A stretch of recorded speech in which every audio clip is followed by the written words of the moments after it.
there were a lot of people involved in creating it. There's a whole faculty collaborative, about 7-8 people.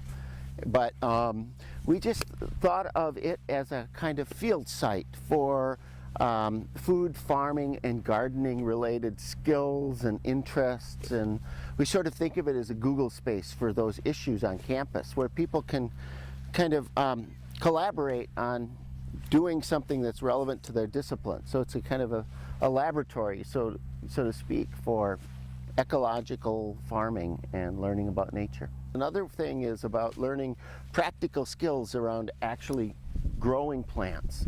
And this could sort of be anything from, helping us plant, helping us harvest, helping us maintain. We have beehives here, so there's learning about beneficial insects. We're going to have integrated pest management systems set up to learn about the kinds of insects that we have normally in the background in our spaces. We're trying to sort of tweak it by a % here or a % there to create more optimal conditions for the things we want to do out here.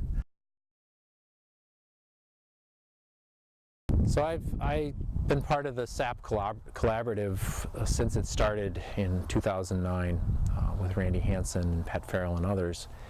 And my primary focus contribution so far has been to have students conceptualize projects for this place.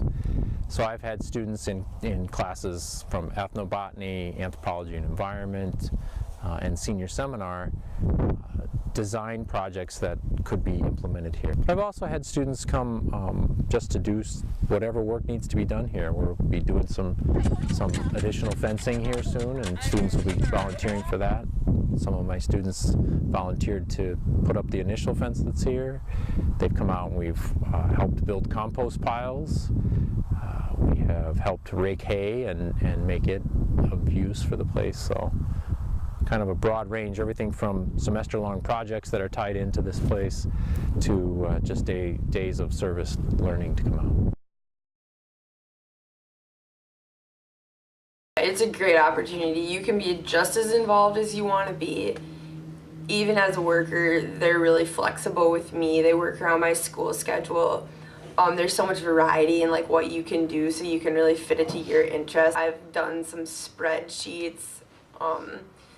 I've helped out at events like the apple cider pressing event. I've gone out to the field and took a knife and cut the rope off an old fence. This year I applied for UROP. My proposal was to film the phenology of the apple trees in both the heritage and the seedling trial orchard. What I'm going to be doing is going out there week by week and filming the different stages that the trees are in. It's going to be a really great thing to get involved with in the upcoming years, because the way the SAP site looks now and the proposed way it's going to look in 2014 is a huge difference. There's a lot of work to be done, and there's a lot of great hands-on stuff. We're going to be building string bean teepees, an edible forest, outdoor classrooms. There's going to be like a lot more community involvement, and to be at the center of that is a really great opportunity.